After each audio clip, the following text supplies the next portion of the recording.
नमस्कार।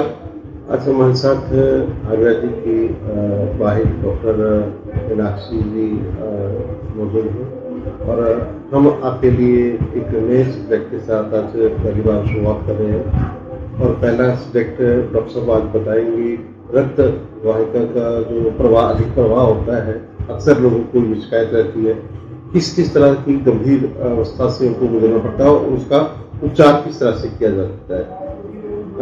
लेकिन हालांकि डॉक्टर साहब यही कहते हैं कि आपको तुरंत जो है अपने डॉक्टर के पास जा करके अपना उपचार करवाना चाहिए, लेकिन यदि आप किसी कारणवश नहीं जा पाते हैं तो आप घर पर रहकर भी अपना उपचार किस तरह से घरेलू जो आपके पास सामान है उसको किस तरह से इस्तेमाल कर सकते हैं और अपना उपचार कर सकते हैं। जी डॉक्टर साहब नमस्कार।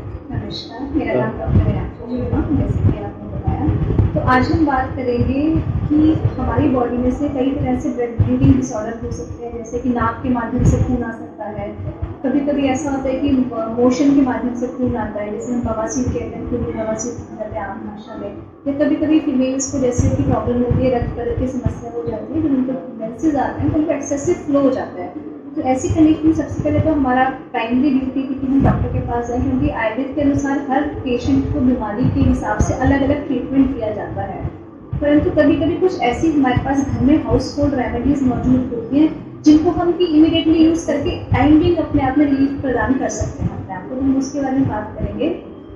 अगर किसी भी तरह से आपको ब्लीडिंग डिसऑर्डर किसी भी टाइप का होता है, बेशक नाक के माध्यम से है, एनस के माध्यम से है या वजाइना के माध्यम से होता है, तो आपने सबसे पहले क्या करना है कि मुलेठी सबसे अच्छी है। उसमें मुलेठी का पाउडर घर में जनरली होता है या मुलेठी सिंपल है, उसको आप चूस सकते हैं। इसके बाद आपके पास है कड़ी पत्ता, घर में जनरली लगा होता है। कड़ी पत्ते को लेके आप 3-4 पत्ते चबा सकते हैं। और के लिए आपके पास आंवले का पाउडर जनरली होता है, आंवला कैंडी होगी, आंवले का रसायन होगा, आंवले का पाउडर होगा, आंवले का जूस, उसको भी आप किसी भी मात्रा में सेवन कर सकते हैं। आधा चम्मच से लेकर 1 चम्मच तक अगर आप इसको यूज़ करेंगे तो काफ़ी अच्छा इफेक्ट मिलता है। इसके अलावा जो सबसे अच्छी रेमेडी होती है इसके लिए, वो हमारे घर के आसपास हमारे आंगन में लगा हुआ दूब, जिसको हम बोलते हैं दूबड़ा कॉमन भाषा में। आपको सबसे अच्छा जो घास है, आप उसको कुछ पत्ते लीजिए, उसको मिक्सी में साफ करके, उसको नलके से अच्छे से साफ करके पानी से उसको मिक्सी में क्रश करके उसका जूस निकालिए। और वो जूस जो है वो इमीडिएटली आपको रिलीफ देगा। आप अगर नाक से लेंगे, नाक में 2-3 ड्रॉप्स उसकी डाल सकते हैं। इसके अलावा आप उसको इमीडिएटली 5 ml तक कंज्यूम कर सकते हैं एट ए टाइम। फिर अगर आप चाहें तो उसको 1 घंटे पर रिपीट कर सकते हैं। तो ये आपको इंस्टेंट रिलीफ देता है, जो कि बिल्कुल फ्री ऑफ कॉस्ट है। दूध हर जगह मौजूद होता है, घास जो नॉर्मल लगी होती है। इसके अलावा आपके पास घर में मेथी, कड़ी पत्ता, अमरूद के पत्ते हैं या चमेली के पत्ता है, वो भी आपको काफ़ी रिलीफ देगा। बस आपने ध्यान ये रखना है कि आपने जो तेज़ मिर्च मसाला है, गर्म चीज़ें नहीं लेनी उस समय। आपने किसी तरह का अदरक का सेवन नहीं करना। जैसे हमने नॉर्मली खाना बनाया तो अदरक, लहसुन, अजवाइन आपने उसमें नहीं डालनी। आप उसमें ठंडी चीज़ें डालिए, कड़ी पत्ता डाल दो, आंवले का पाउडर छिड़क दो ऊपर से। तो इस तरह से हम इसको यूज़ कर सकते हैं। जिन लोगों को ये शिकायत बताई जा रही है डॉक्टर साहब, उनको और किन किन चीज़ों से परहेज करना चाहिए? चाय पीनी चाहिए, नहीं पीनी चाहिए, खाली पेट कोई चीज़ लेने का फायदा है या उनको खाना खाने लेने के बाद लेने का फायदा? जब भी उनको, जो लोगों को ब्लीडिंग डिसऑर्डर्स रहते हैं, उन लोगों को हमेशा गर्म चीज़ें अवॉइड करनी है, जैसे चाय, कॉफ़ी, तेल, गुड़, ड्राई फ्रूट्स, ये नहीं खाने आपको। और जब भी हम ठंडी चीज़ों का सेवन करते हैं, जैसे कड़ी पत्ता है, मेथी है, या फिर गोंद कतीरा बहुत अच्छा रहता है, उसको मिश्री में भिगो के रात को और सुबह उठ के उसको फूल जाते हैं, वो ले सकते हैं। गुलकंद है हमारे पास, वो बहुत अच्छा जो रोज़ की पेटल से बनता है। और जब भी हम ऐसी ठंडी चीज़ लेते हैं, हमेशा प्रेफर हमने ये करना है कि उसे खाना खाने से पहले लें, उसका ज़्यादा अच्छा इफेक्ट आएगा बॉडी।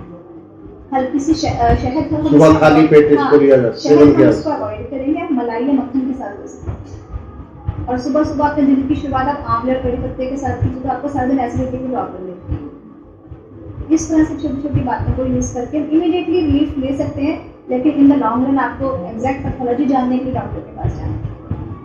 इसमें क्या लगता है डॉक्टर साहब, ये ज़्यादातर जो इसमें किन मरीजों को किस तरह की शिकायतें ज़्यादा किस दिनों में होती है? आयुर्वेद के अनुसार 3 तरह के लोग मानते हैं। 3 प्रकृति होती है, वात, पित्त और कफ।